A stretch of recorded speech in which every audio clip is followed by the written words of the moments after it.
figure that you should be familiar with as far as how oxygen phosphorylation works.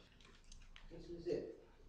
So here we go. It's just arranged now in a linear way this way instead of this way.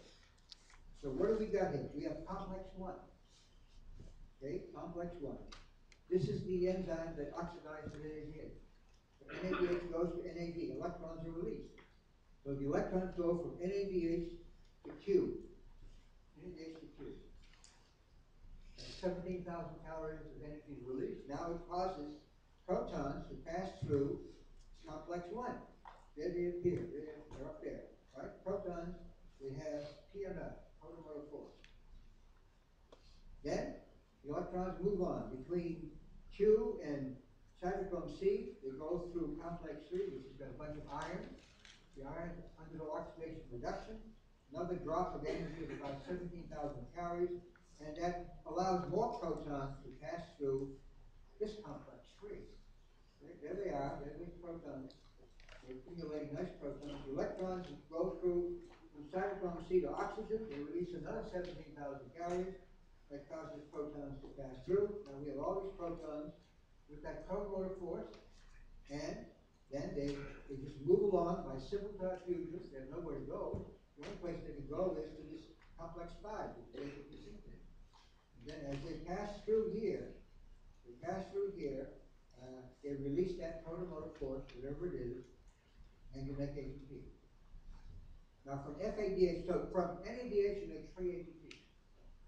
You make 3 ATP. From FADH2, you make 2. Because you can see here, it feeds it right about here. And that means FADH2 does not have as much energy as NADH. So it can only release 17,000 calories here, 17,000 calories here. That means you can only make 2 ATP. Is this starting to stick a little bit? Yes. No? Yes. You're shaking your head. You too. Are you shaking your head? Well, what is it that you don't understand? Oh, you understand. All right. That's lovely. Okay, so then there's that, the structure of that ATP synthase. If you can remember that acting like a rotary engine, I think that's all one can expect, okay? Because that's it, the rotary engine model for the ATP synthase. Okay, then we talked about, what else did we talk about in this chapter?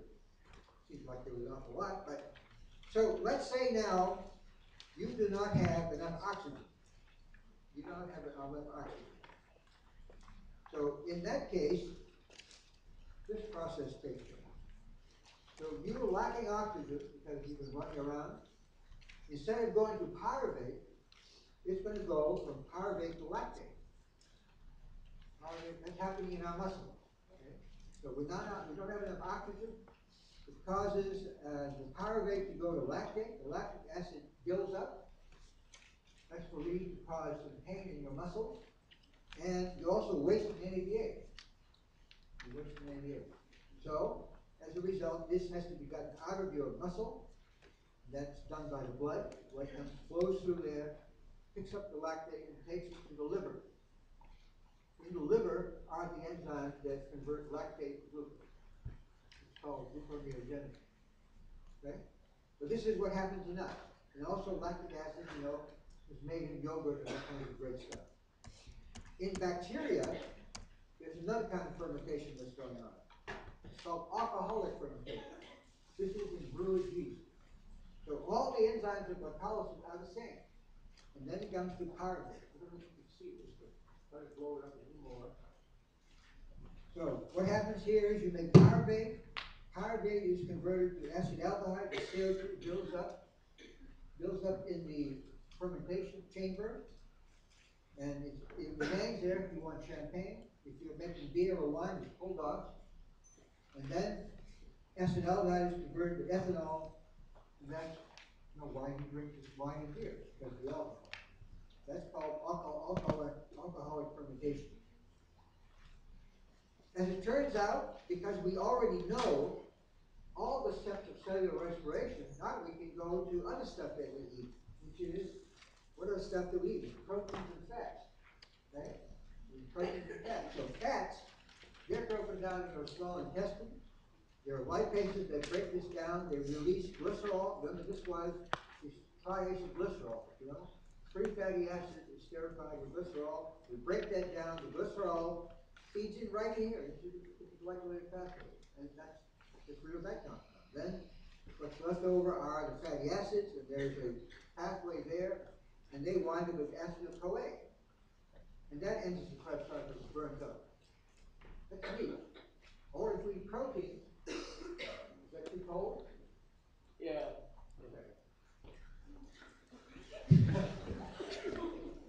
I mean, you can close the door.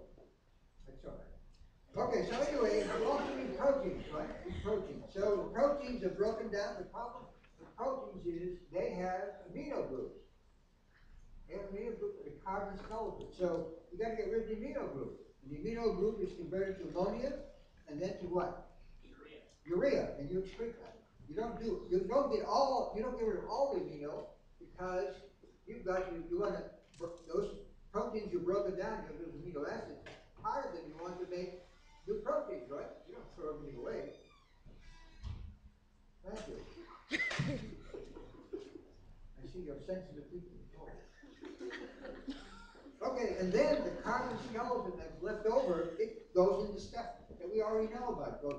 One may go into glycolysis, one may be converted to acetyl-CoA, the others can be converted to intermediates and peptides, and they're burnt up. But in either case, whether you eat carbohydrates, proteins, or fats, the carbons are burned up, distilled in water, you get all the energy out, and you make lots of nice ATP. And finally, the last thing about this is that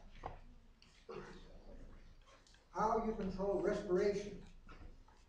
Respiration is controlled by which enzyme? What's the name of the enzyme that is responsible for control of respiration? It's glycolysis.